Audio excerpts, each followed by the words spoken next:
कई सारी चीजों के ऊपर डिपेंड करता है कि अलग अलग इंडिविजुअल्स के लिए अलग अलग बेनिफिट हो सीएसआईआर नेट एग्जाम के लिए। जैसे कि और वही सिलेबस असिस्टेंट प्रोफेसर के लिए है, वही सिलेबस सीएसआईआर नेट के लिए है। फर्क सिर्फ कितना है, जिन स्टूडेंट्स को अर्ली जॉब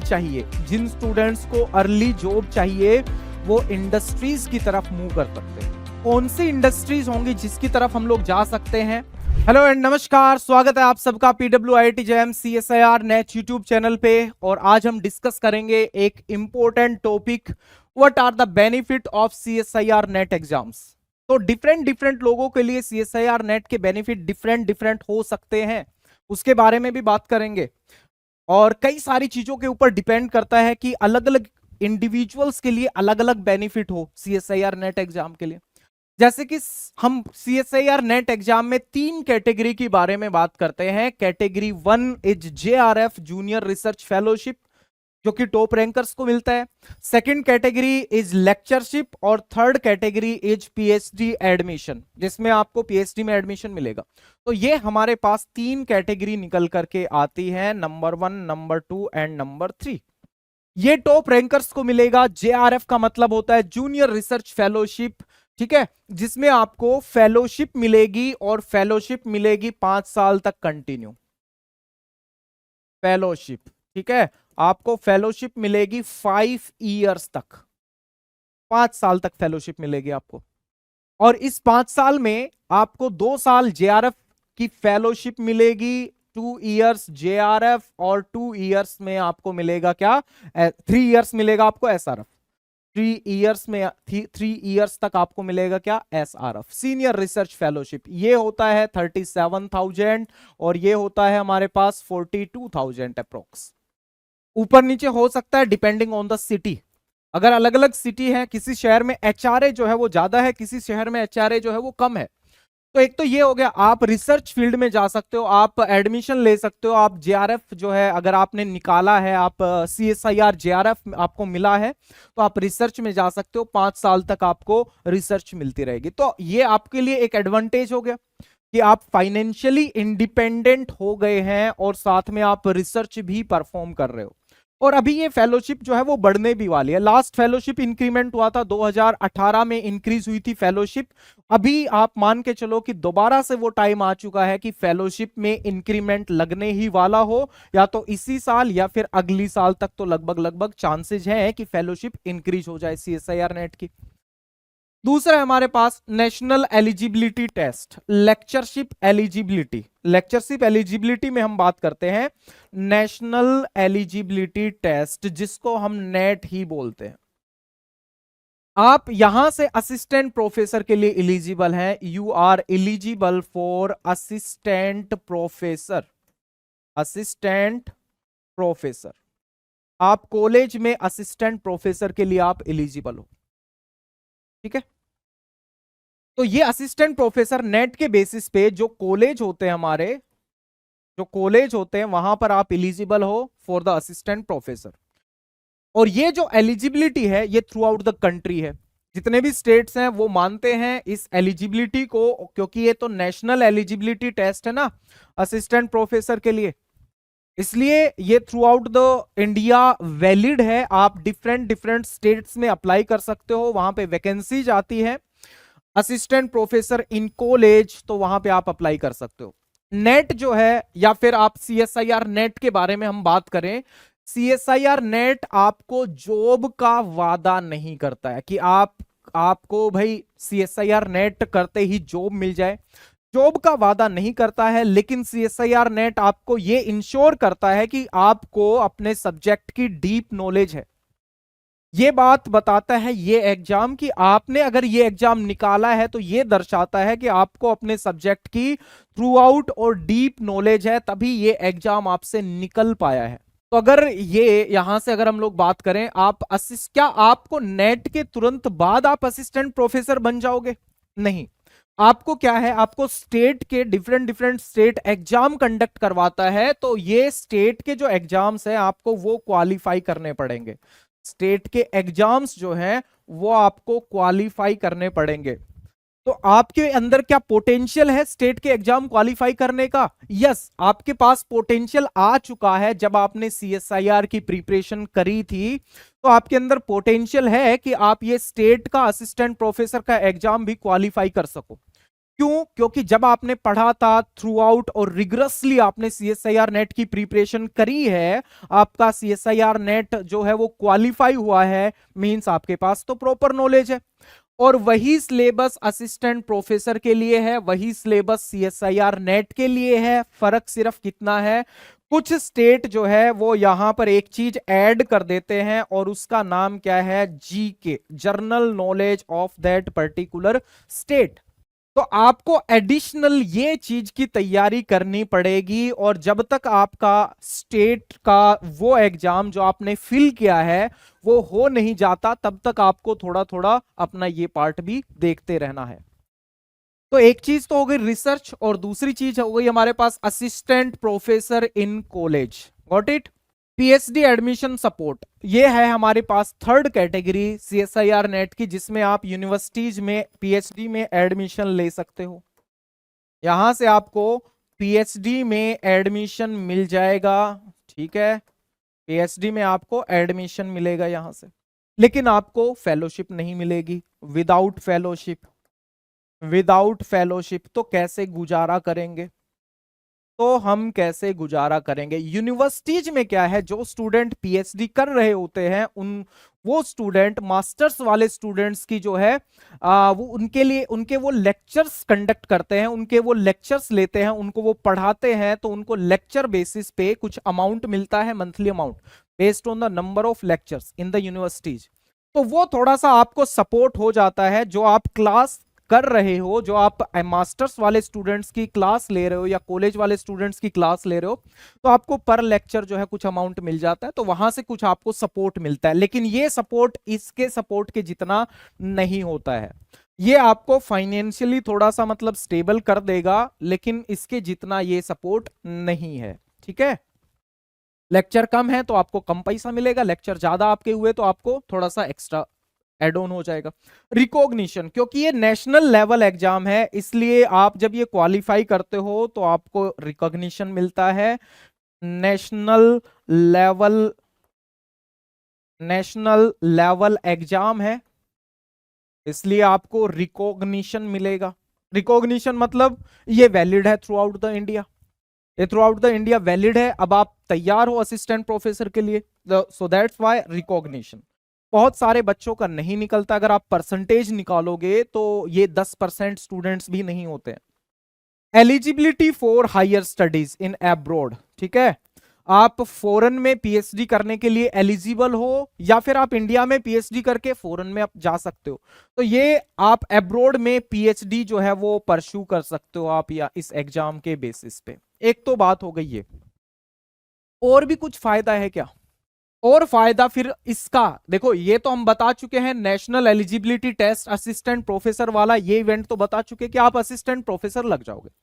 आपने यहां जेआरएफ वाले केस में आपने पीएचडी कर ली है, तो किन स्टूडेंट्स को पीएचडी करनी चाहिए, किन स्टूडेंट्स को पीएचडी नहीं करनी चाहिए, ये बहुत इंपॉर्टेंट एक फैक्टर है कि किस स्टूडेंट को पीएचडी करनी चाहिए, रिसर्च में किसको जाना चाहिए। रिसर्च में अगर हम लोग बात करें, देखो अगर आपका आपका बहुत डेस्परेट पैशन है कि मुझे रिसर्च में जाना है, तो जब भी आपका जेआरएफ क्वालिफाई हो, मैं तो बोलूंगा अगर आपका जेआरएफ क्वालिफाई होगा तो आप रिसर्च करोगे तो वो ज्यादा अच्छा होगा। ठीक है, क्योंकि फाइनेंशियली आप 5 साल तक तो इंडिपेंडेंट हो जाओगे। और किसको करना चाहिए रिसर्च में? उन स्टूडेंट्स को जाना चाहिए जिनकी एज लेस देन 28 और 29 ईयर्स है। पहली बात तो जनरल कैटेगरी में जो जेआरएफ है, जनरल कैटेगरी में जेआरएफ वो 27 के लगभग एज तक वो मिलता है, लेकिन रिजर्व कैटेगरी को जो है वो 30 साल और उसके बाद तक भी मिलता रहता है। 35 ईयर्स तक भी जेआरएफ के लिए वो इलिजिबल है, रिजर्व कैटेगरी वाले। मैं यहां पे ये बात क्यों बता रहा हूं कि आपको 28 और 29 ईयर्स के बाद रिसर्च के फील्ड में नहीं जाना चाहिए, क्योंकि साइंटिस्ट की जो एंट्री लेवल की जो एज है, मान के चलो आपने रिसर्च कर भी ली, रिसर्च में आपको देना पड़ेगा 5 से 6 ईयर, ठीक है, 5 to 6 ईयर। अगर आप किसी अच्छे इंस्टीट्यूट्स में रिसर्च कर रहे हो तो ये आपके 5 से 6 ईयर आपके ले लेगा, आपको लगेंगे 5 से 6 ईयर, ठीक है, डेफिनेटली लगेंगे। तो आप मान के चलो कि आपकी एज, आपने 28 से शुरू किया और मैं 6 ईयर मान के चल रहा हूं, तो आपकी हो गई 34 ईयर्स। और साइंटिस्ट की एंट्री लेवल की जो एज है, एंट्री लेवल की जो एज है वो है 32 ईयर्स, वो है 32 ईयर्स। तो आप एंट्री लेवल से बाहर हो जाओगे। हाँ, आप ये कर सकते हो, आप पीडीएफ करने के, अगर आपको फिर भी रिसर्च करना है, आप 34 तक आप रिसर्च करोगे, 33 तक आप रिसर्च करोगे, 2 साल के लिए आप पीडीएफ करने के लिए जाओगे फॉरेन में, तो 2 साल 3 साल पीडीएफ करोगे, उसके बाद आप फिर एलिजिबल हो साइंटिस्ट की अगली कैटेगरी के लिए। साइंटिस्ट की भी कई सारी कैटेगरी होती है, साइंटिस्ट बी, सी, ई, एफ, एच, आई, इस तरह से कैटेगरी होती है साइंटिस्ट की। तो उसके बाद वाली कैटेगरी के लिए आप एलिजिबल हो। तो एक तो ये हो गया रिसर्च में किन स्टूडेंट्स को जाना चाहिए, जिनकी एज इनसे कम है उनको रिसर्च की तरफ मूव करना चाहिए। बाकी अगर अगर और ऑप्शन के बारे में मैं बात करूं, एक ऑप्शन यहां पे इंक्लूड नहीं है, और वो ऑप्शन क्या है, वो ऑप्शन है इंडस्ट्रीज या कंपनीज। इंडस्ट्रीज के बारे में मैं बात करता हूं, इंडस्ट्रीज, इंडस्ट्री, जिन स्टूडेंट्स को अर्ली जॉब चाहिए, जिन स्टूडेंट्स को अर्ली जॉब चाहिए, वो इंडस्ट्रीज की तरफ मूव कर सकते हो। कौन सी इंडस्ट्रीज होंगी जिसकी तरफ हम लोग जा सकते हैं? हो सकता है कि वो फार्मा इंडस्ट्री हो, जिसमें केमिस्ट्री और लाइफ साइंस के स्टूडेंट या एम फार्मा के स्टूडेंट जा सकते हैं, बायोटेक्नोलॉजी के स्टूडेंट्स जा सकते हैं। फार्मा इंडस्ट्रीज हो गई, केमिकल इंडस्ट्री हो गई है हमारी, केमिकल इंडस्ट्रीज हो गई है, ठीक है, ये हो गई हमारे पास फार्मा इंडस्ट्रीज, केमिकल इंडस्ट्रीज और इंस्ट्रूमेंटेशन। और कौन सी? इंस्ट्रूमेंटेशन, जो इंस्ट्रूमेंट बनाती है, बड़े बड़े इंस्ट्रूमेंट बनाती है, वो इंडस्ट्री हो गई। फिजिक्स वाले स्टूडेंट वहां पे मूव कर सकते हैं, केमिस्ट्री वाले स्टूडेंट मूव कर सकते हैं। फार्मा इंडस्ट्रीज हो गई, केमिकल इंडस्ट्रीज हो गई और इंस्ट्रूमेंट इंडस्ट्रीज हो गई। उसके अलावा और भी कोई इंडस्ट्रीज होती है? यस, इंडस्ट्रीज, बड़ी बड़ी कंपनियां जो कि सप्लाई करती है इंस्टीट्यूट्स में केमिकल्स और इंस्ट्रूमेंट्स, वहां पर इंस्ट्रूमेंटेशन में फिजिक्स के स्टूडेंट्स जा सकते हैं, केमिस्ट्री में केमिस्ट्री के स्टूडेंट्स भी जा सकते हैं, केमिकल मैन्युफैक्चरिंग के लिए वहां पे आप मूव कर सकते हो। जैसे कि हम लोग जैसे फर्टिलाइजर इंडस्ट्रीज हो गई, ठीक है, फर्टिलाइजर इंडस्ट्रीज हो गई, वहां पे केमिस्ट्री स्टूडेंट्स मूव कर सकते हैं। और अगर मैं बड़ी बड़ी इंडस्ट्रीज के बारे में बात करूं, जैसे कि सिग्मा, मर्क हो गई, ठीक है, और थर्मो हो गई, थर्मो फिशर साइंटिफिक हो गई, ठीक है, ये कई सारी इंडस्ट्री है, बड़े बड़े नाम है ये, थर्मो फिशर हो गई और सिग्मा हो गई, मर्क हो गई, ये बड़ी बड़ी इंडस्ट्रीज है, ठीक है। हाई मीडिया हो गई, हाई मीडिया हो गई जो कि माइक्रोबायोलॉजी वाले स्टूडेंट्स के लिए है। तो डिफरेंट डिफरेंट इंडस्ट्रीज का भी आपके पास एक जो है अपॉर्चुनिटी ओपन होती है। तो इंडस्ट्रीज में आप साइंटिस्ट पोस्ट के लिए आप अप्लाई कर सकते हो, और भी कई सारी पोस्ट यहां पे प्रेजेंट होती है, और भी कई सारी पोस्ट होती है कि आप इंडस्ट्रीज में जो है instrumentation industries, chemical industries, pharma industries, dairy industries, बहुत सारी इंडस्ट्रीज हमारे पास निकल के आती है। HiMedia, Thermo Fisher, Sigma, Aldrich, ठीक है, मर्क हो गई, अभी तो वो दोनों मर्ज हो गई है, सिग्मा और एल्ड्रिक और जो मर्क है वो सब जो है मर्ज हो गई है। तो ये सारे हमारे पास अपॉर्चुनिटी आते हैं, यहां पे आप साइंटिस्ट पोस्ट के लिए जो है वो अप्लाई कर सकते हो। और इसके अलावा कोई और ऑप्शन? एमएनसी एक बहुत बड़ा ऑप्शन है, एमएनसी। और एमएनसी में भी मल्टीनेशनल कंपनीज में भी अगर हम लोग बात करते हैं, तो जैसे कि फॉर एग्जांपल एक हिंदुस्तान यूनिलीवर है, डाबर इंडस्ट्रीज हो गई, आप इनमें भी अप्लाई कर सकते हो। यहाँ पे भी आप as a scientist project lead जो है आप अप्लाई कर सकते हो। तो ये सारी की सारी चीजें हैं। यहाँ पे आपको जैसे अगर मैं इसको एक बार समराइज कर देता हूं कि भाई आपको CSIR नेट एग्जाम निकालने के क्या क्या बेनिफिट मिलेंगे, तो आपके पास सबसे पहला एक इंपॉर्टेंट बेनिफिट है नेशनल एलिजिबिलिटी टेस्ट। आप असिस्टेंट प्रोफेसर के लिए एलिजिबल हो जाओगे और आप असिस्टेंट प्रोफेसर जो है कॉलेज में अप्लाई कर सकते हो। दूसरा JRF, अगर आपने जूनियर रिसर्च फेलोशिप निकाला है, टॉप रैंक में आप आए हो, तो आप क्या कर सकते हो, 5 साल 6 साल आप रिसर्च परफॉर्म करो, आपकी PhD कंप्लीट हो गई है, आप यूनिवर्सिटीज में असिस्टेंट प्रोफेसर के लिए एलिजिबल हो, आप यूनिवर्सिटीज के प्रोफेसर हो जाओगे। आप साइंटिस्ट पोस्ट के लिए एलिजिबल हो, डिफरेंट डिफरेंट इंडस्ट्रीज में भी आप साइंटिस्ट जा सकते हो, प्रोजेक्ट लीड की पोजिशंस पे जा सकते हो, ठीक है। और इसके अलावा अगर हम लोग बात करें, आप प्रोफेसर बन सकते हो इवन इन हॉस्पिटल्स। बाकी इंडस्ट्रीज हो गई, यहां पे साइंटिस्ट और प्रोजेक्ट लीड की तौर पे आप जो है ज्वाइन कर सकते हो। साथ में हमारे पास एक और भी हमें एलिजिबिलिटी मिलती है, आप असिस्टेंट प्रोफेसर, और आप खुद का भी कुछ जो है इनिशिएट कर सकते हो, डिपेंडिंग ऑन कि अगर आपने डिफरेंट डिफरेंट वर्कशॉप्स करी हैं, आपने अलग अलग वर्कशॉप से कुछ सीखा है, तो आप अपना भी कुछ इनिशिएट कर सकते हो। ये है हमारे पास टॉप चीजें जो कि एक JRF या फिर जिसने नेट का एग्जाम निकाला है उन स्टूडेंट्स के लिए। नेट और JRF में डिफरेंट डिफरेंट चीजें हैं। नेट के प्रोज अलग हैं और JRF के प्रोज अलग हैं, नेट के कॉन्स अलग हैं, JRF के कॉन्स अलग हैं, दोनों के डिफरेंट डिफरेंट है। दोनों के अपने फायदे हैं और दोनों के अपने नुकसान। तो क्या बोलेंगे, नुकसान तो क्या है, JRF आपने नेट निकाला है, आपने कुछ अच्छा किया है, एलिजिबिलिटी मिली है, रिकॉग्निशन मिला है, ठीक है। तो ये सारी की सारी चीजें हमें जो है वो यहां से देखने को मिलती है, ठीक है। तो अब जो भी स्टूडेंट अभी तैयारी कर रहे हैं, मान के चलो मास्टर्स पास आउट किए हैं, 1-2 अटेम्प्ट्स हो गए हैं, कोशिश करो जल्दी से जल्दी JRF निकालो, या फिर जिनकी एज थोड़ी सी ज्यादा चली गई है वो नेट निकाल के अपनी असिस्टेंट प्रोफेसर के लिए तैयारी करो, या फिर जिनको जल्दी जॉब करना है वो इंडस्ट्रीज की तरफ मूव कर सकते हैं। और इंडस्ट्रीज में बहुत वास्ट एरिया है।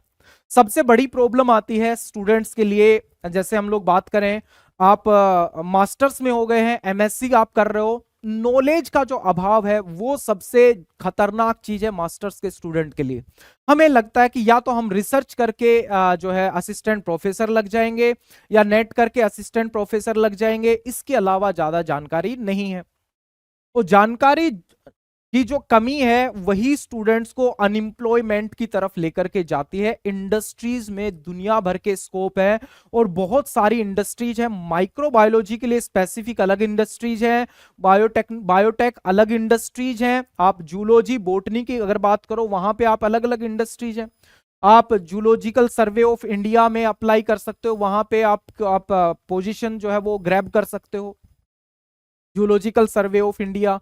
मैं ये तो अगर मैं बात करूंगा तो ये जो टॉपिक है ये वैकेंसीज की तरफ चला जाएगा कि जो स्टूडेंट बायोकेमिस्ट्री से पढ़े हैं वो किस तरफ जा सकते हैं, माइक्रोबायो से पढ़े हैं वो किस तरफ जा सकते हैं, केमिस्ट्री फिजिक्स वाले स्टूडेंट्स किस तरफ जा सकते हैं, जूलॉजी और बोटनी वाले स्पेसिफिक स्टूडेंट्स किस तरफ जा सकते हैं। वो एक अलग इवेंट हो गया, वहां पे बहुत सारे जो है वो इनिशिएटिव खुलते हैं।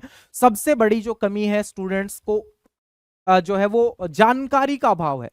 हमें लगता है कि हम असिस्टेंट प्रोफेसर ही बनेंगे मास्टर्स के बाद, या जिन्होंने सिर्फ MSc करी है उनके पास नेट नहीं है और उनको कौन सी जॉब मिल सकती है उसके बारे में भी किसी नेक्स्ट वीडियो में हम लोग बात करेंगे कि जिनका नेट नहीं निकला, जिन्होंने मास्टर्स कर लिया है, तो उनके लिए क्या जॉब है और उनको जल्दी से जॉब भी करना है, उनके पास इतना टाइम नहीं है कि वो 5-6 साल रिसर्च में दे सके, उसके बारे में भी किसी दिन बात करेंगे। ये थी हमारे पास जो इंफॉर्मेशंस, जो चीजें थी कि भाई क्या क्या एडवांटेज है CSIR नेट के। तो बाकी चीजों के बारे में हम नेक्स्ट वीडियो में बात करेंगे किसी। So thank you very much for joining the sessions and keep doing your preparation very well, ताकि आपको JRF मिले, ताकि आपको नेट मिले जल्दी से, और आपका जो ड्रीम है असिस्टेंट प्रोफेसर बनने का वो जल्दी से आपका ड्रीम जो है वो कंप्लीट हो। तो wish you all the very best and thank you very much.